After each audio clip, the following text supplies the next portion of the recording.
దాటి వచ్చిన ప్రేతుడు బాహుబల పట్టణాన్ని చేరుకుని అక్కడ కొన్ని గడియలు విశ్రాంతి తీసుకుంటాడు. ఆ నగరంలో ఉన్నప్పుడు తన పుత్రుడు 7వ మాసకంలో సమర్పించిన పిండాలను భక్షిస్తాడు. అలా పట్టణం నుంచి బయలుదేరి ఏడుస్తూ ఆకాశ మార్గంలో దుఃఖమైన నగరానికి చేరుకుంటాడు.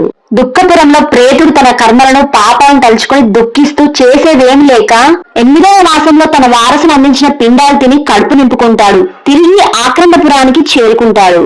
ఇక్కడ ఎందరో ప్రేతల ఆక్రమణలతో నిండి ఉంటుంది. ఎంతో మంది దారుణంగా విలపిస్తుంటే చూసి మదచెడి ప్రేతుడు తాను కూడా దిక్కుతోచిన వారితో పాటు రోధిస్తూ ఉంటాడు. అక్కడ 9వ మాసకంలో పెట్టిన పిండాలను భక్షించి ఎంతో కష్టంగా సుప్తమైన నగరానికి వెళ్తాడు.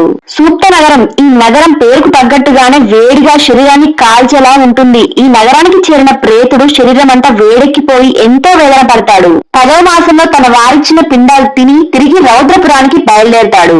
రౌద్రపురం ఎంతో భయంకరంగా ఉంటుంది. అక్కడికి 11వ మాసానికి ప్రేత జీవుడు చేరుకుంటాడు. ఆ పట్టణంలో ఎన్నో భయంకరమైన సంఘటనలు చూసి తీవ్రమైన దుఃఖాన్ని పొందుతాడు. తన వారసును 11వ మాసకంలో పెట్టిన పిండాలను భుజించి అక్కడి నుంచి పయోవర్షపురానికి బయలుదేరతాడు. ప్రేతుడు ప్రయాణం చేస్తున్న 14వ నగరం పయోవర్షపురం. ఆ నగరంలో ధారపాతగా వర్షం కురుస్తూనే ఉంటుంది. ఆ నగరానికి చేరిన ప్రేతుడు వర్షంలోనే తడుస్తూ ఎన్నో బాధ అనుభవిస్తాడు. అక్కడ తను ఉండగానే తన వారు సంవత్సరం పూర్తి అవ్వకుండా ఇచ్చే పిండాలను భక్షిస్తాడు. సంవత్సరం పూర్తి అవ్వగానే శీతాండమైన నగరానికి చేరుకుంటాడు. ప్రేతుడు ప్రయాణం చేస్తున్న 15వ నగరం శీతాండపురం. ఇది